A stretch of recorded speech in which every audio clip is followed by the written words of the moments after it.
Hi, I'm Annie Fox, and this is Family Confidential, Secrets of Successful Parenting.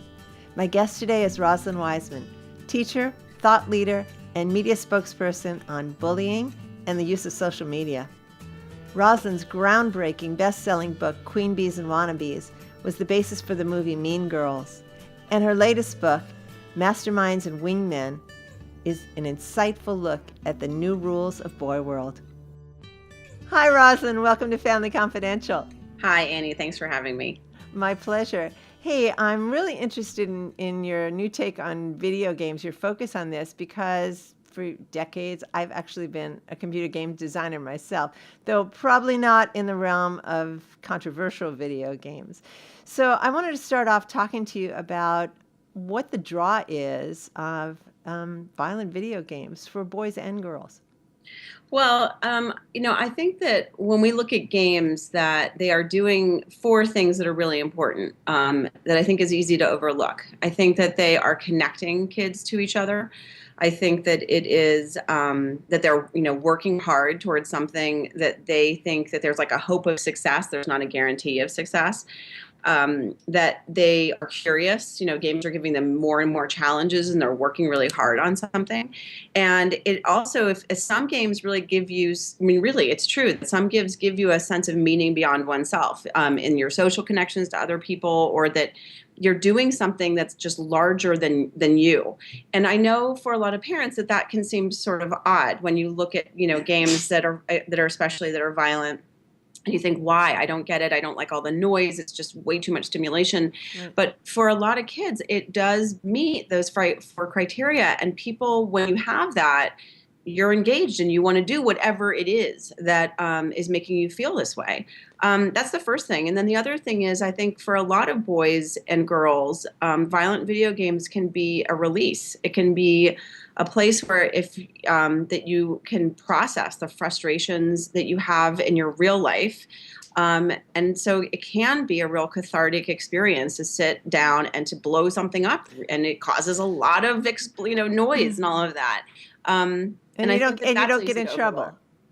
Right. The only thing you get in trouble for maybe is that your mom comes in and like yells at you about, doing too much video games. But, but it really can be cathartic for a lot of kids. Well, let's talk a little bit about this, because when you and I first talked about this interview and what you wanted to speak about, you were talking about your own kids and how they were first drawn to violent video games and seem to have evolved, maybe moved away from those towards more thinking games. And I'm really interested in how that process happened and what, if any, intervention you provided.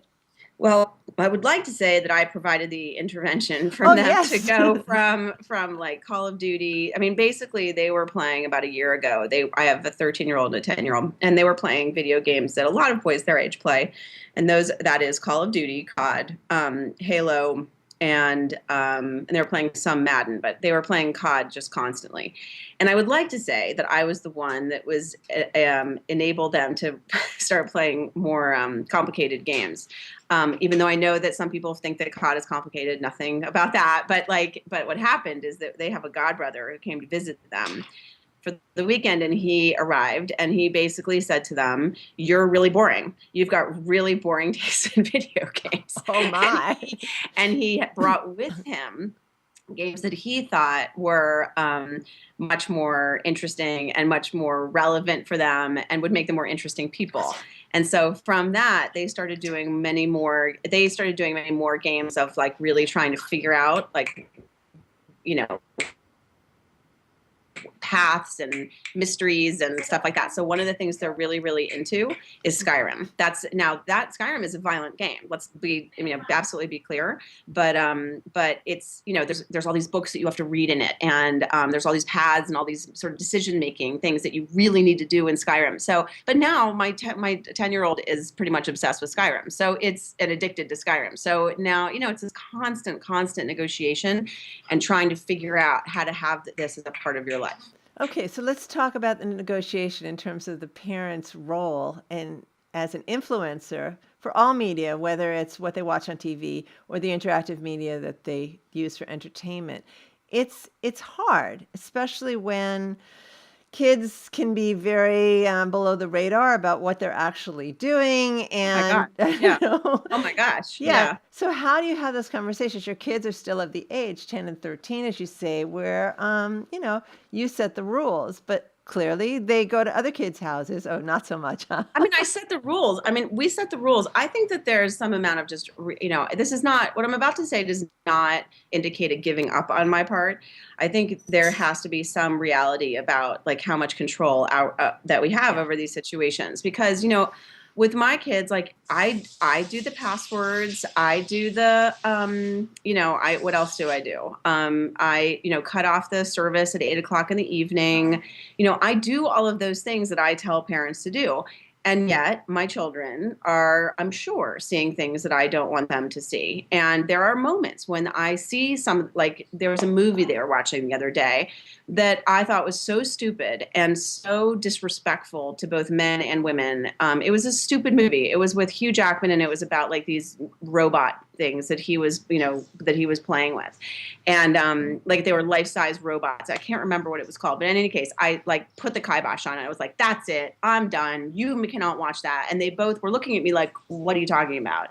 And and I can understand. They said, like, we watch things that are worse than this all the time. And I said, yeah, I get that. But this right here, I can't tolerate this. This is just too stupid. And it's too disrespectful to men and to women. Now, do I know that they are seeing other things that are just like that or worse? Yes. But I also think that I cannot stop every single thing that they see. And that once in a while, I am going to see some things that they're doing that I don't like, and I'm going to stop it. But we have to be realistic. Like, we've got to be able to articulate our values so that they're, sort of traveling with them in their heads, but they're constantly going to be seeing things that are, really problematic. I mean, most kids have seen pornography by the age of 11. That can be pretty frightening for a lot of kids, or it can be confusing for children. Can we control all of that? I don't think so. Yeah, I think parents go astray when they think that they have the kind of control that we really don't have, even in our own home, but especially when they go visit other kids. So I think you brought up something really interesting, and I talk about this myself often, about having our voice inside their head to at least be part of the mix of the influencers when we're not around. Sure. So I'm curious about opportunities that parents sometimes miss, instead of just saying, okay, turn this off, rather than having a real discussion about it when everybody's calm enough to talk and listen. Oh, yeah. And kind of to process it so that kids get a sense, what the heck is going on with mom? Why is this not okay? Well, I think there's a differentiation. One is like, I will tell the kids, and again, we have like all the things I say in my books. Like, I did this whole video game thing in Masterminds about video game rules for the Wiseman Edwards family, my family. And, we had them posted, the kids wrote their name, we all signed it. And the kids are just constantly trying to break those rules. And so there are times when I will come in, because they're over their allotted amount of time, and I will come in and I'll be so furious, and I will just turn off the screen, because it's part of our rules that if you're over your time limit, you cannot blame your mother when she walks into the room and turns off the screen, and you lose any unsaved progress because you are violating the rules. So you can't get mad at me for coming in. So that's part of our rules. They still get angry at me about this, but in any case, so I come in and I say, just broken another rule. Right, exactly, right. So I come in and I turn off the screen, and I get extreme. I really get irritated with them about this, and that's one thing. That's about usage, right, and about like breaking an agreement about a rule that we've established in the family. Mm-hmm. That's why I'm aggravated. It does not have anything to do with like the content that I'm seeing. Mm-hmm. With content, if I see something with a video game, with a movie, with a television show, with an advertisement, more often than not will take, 10, 15 seconds, maybe, like a minute at the most, to explain, like, I will say to them, do you see what's going on here? What do you think you're seeing here? And this is what I'm seeing. And this is what I would like for you to be able to like analyze while you're seeing these things.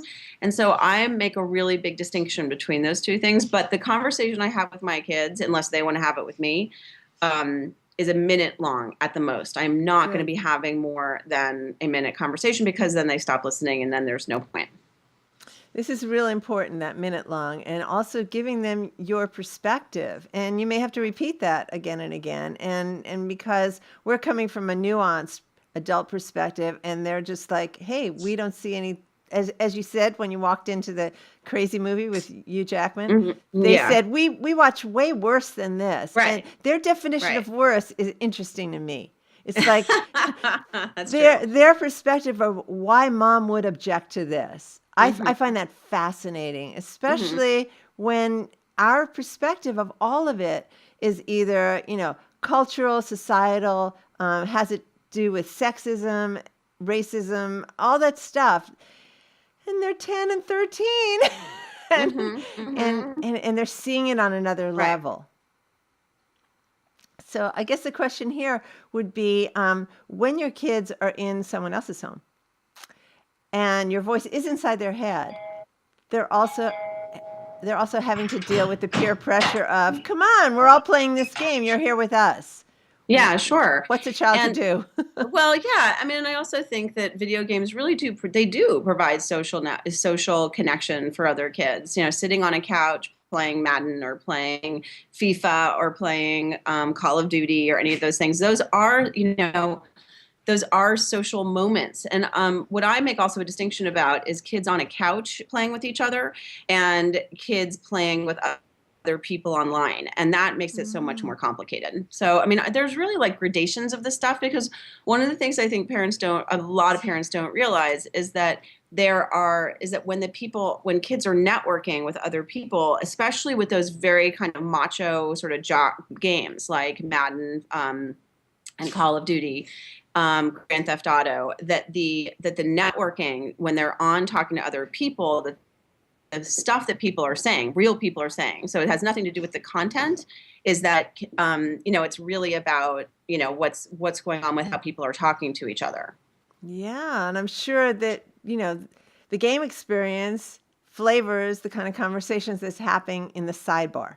Oh my gosh, absolutely. I mean, so there's lots of games, Dota, League of Legends, Zelda, there's so many games. And the issue of the social dynamics within the game with the real people that are playing the game, if you're constantly hearing words like faggot or retarded or like absolutely violent ways to describe women, or talking, when a girl raises, talks into her headset, and then all of a sudden people are talking about raping her. I mean, that's the problem. And I want to focus on that in some ways, more than the violent content that my children are seeing. Yeah.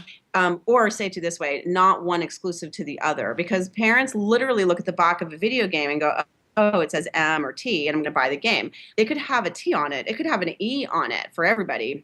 And it could have unbelievably toxic social dynamics going on in the game. This is so fascinating, Rosalind, because I have never thought about this part of it that you're talking about. My kids are all grown up and out of the house. And yes, what is content and where's the blurry line? And so let me ask you this. How are you, as a parent who's really up on this stuff, aware of the sidebar content that we're talking about, which is non-scripted, doesn't have a letter or a warning on it?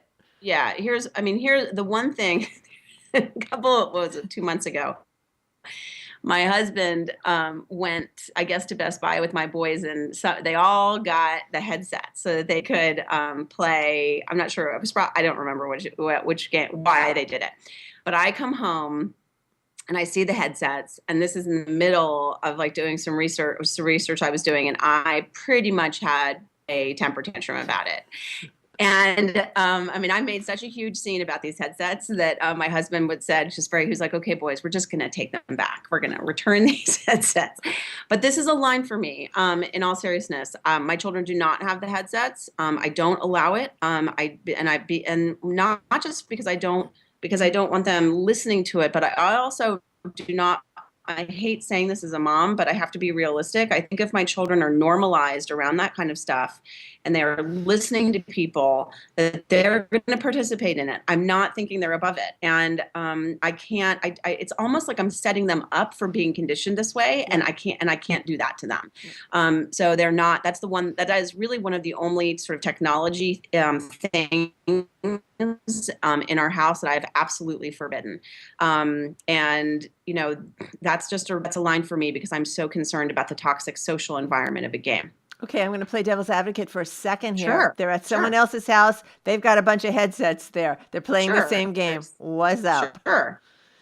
Well, I mean, I think that it's less, well, first of all, I think it's less likely for them with other kids, kids at another person's, when they're at somebody else's house. I think that what they more likely will do is that they'll do, a large game with a group of people, and you might see, especially if someone hacks the game, you'll see that kind of nasty stuff on the sidebar. You won't hear it because once you put your headsets on right now, the way our technology is, you're sort of disconnecting from the people that are sort of around you physically.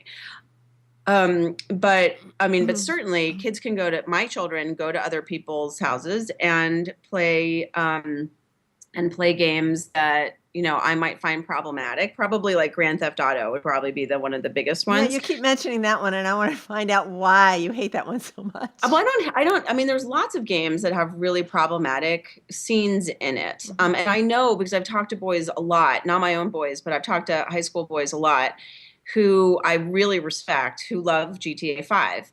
And these are boys I really respect. And I just think that there's a torture scene in it that I have a real big problem with. And I have a big problem in a game with somebody who can have a prostitute and kill that prostitute and take the money back. That's the problem I have. That's these kinds of social norming that I'm thinking, like, I don't have a problem with you in a first-person shooter game. I don't really. I don't really have a problem with COD, for example. But I really have a problem with being in a social situation that you're acting out where you are killing a prostitute and being rewarded for it. Yep. So, I think you got to pick your battles, and that's mine. But GTA 5 is not the only game that is setting up those kinds of scenarios. Right. So I just want parents to be able to be nuanced, because what will happen, and what parents have said to me, especially when Grand Theft Auto 5 first came out, was their son saying similar to what my son said to me, which was, I've been playing violent video games forever. And then parents, if they don't know, can't differentiate between the games that we're talking about, and then say, okay, I guess you're right, I'll get you the game. Okay. And, that's kids are always going to try and push the limits on that stuff. Of course. So let's, we have a few more minutes here. Let's wrap up with 3 action steps for parents who have vague or specific concerns about video games in their children's lives.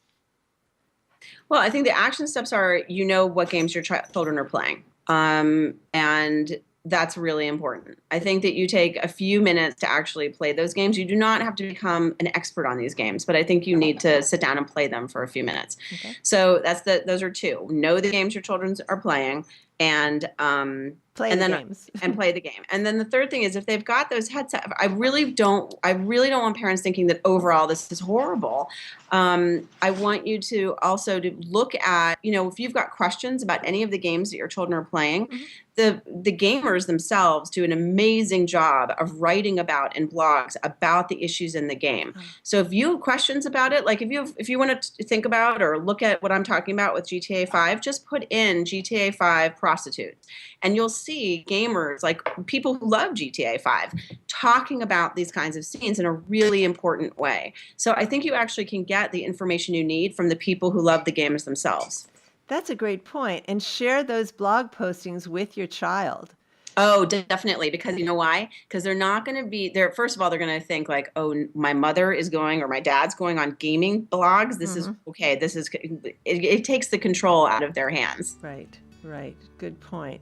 Well, Rosalind, I want to thank you for the time you spent with me this morning, and also for this work, because I think it's groundbreaking, and it really shines a light in that dark family room where the kids are glued to the screen and parents are clueless. We need to be aware of what's going on, because these games influence our kids and the way they think and the way they act. And they influence the dynamics in the family, right? And so that's important too, obviously. Great.